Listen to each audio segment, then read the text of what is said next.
Hey Farhan, I wanted to jump on here this morning because I absolutely love your observations, and your observations actually get to the point of the exercises really in TED Talks.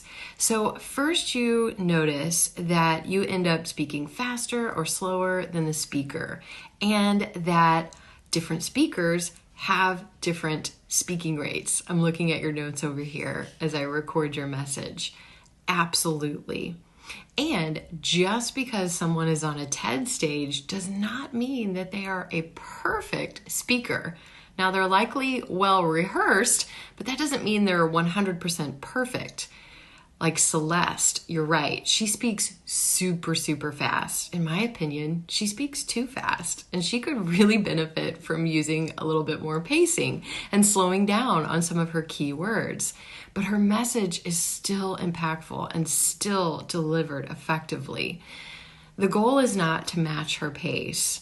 The goal is not to match the pace necessarily of any of those speakers. It's really to pay attention to the rhythm that they're using and the emotion that they use to convey an impactful message.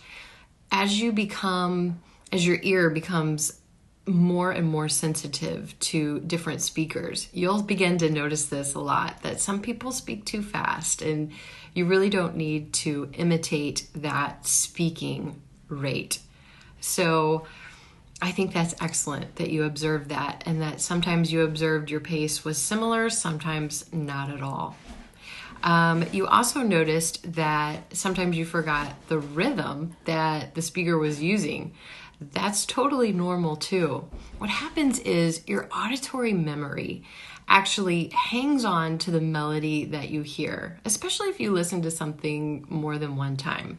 It's kind of like if you listen to a song and the rhythm gets stuck in your head, you don't even consciously remember it. It's in your subconscious in there somewhere for you to access when you practice. And I love what you said, that you just started freestyling your own speech. That's because the rhythm that you're hearing and observing as you listen to other speakers is becoming intrinsic, meaning it's inside of you. And you're able to then, as you're speaking the words, you begin to feel what feels right, and what feels more natural as you're speaking. And that is massive progress, my friend. We don't really learn, as we're speaking. As an English speaker, you don't learn which words to emphasize. As we're growing up, that's not something that you study in school. Maybe if you take an advanced dictation class or a professional reading aloud class or something focused like that, you might study that.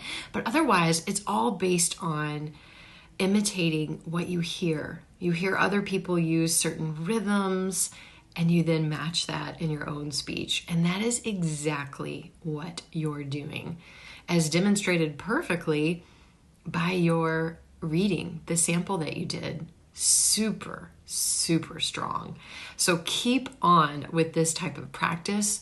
Your ears are hearing more than you think. Your auditory memory is retaining much more than you think. Trust me. And this is exactly the path you want to follow to get where you want to go. You're doing a great job. Hey guys, keep it up. You are just rocking this. What a great way to start my week.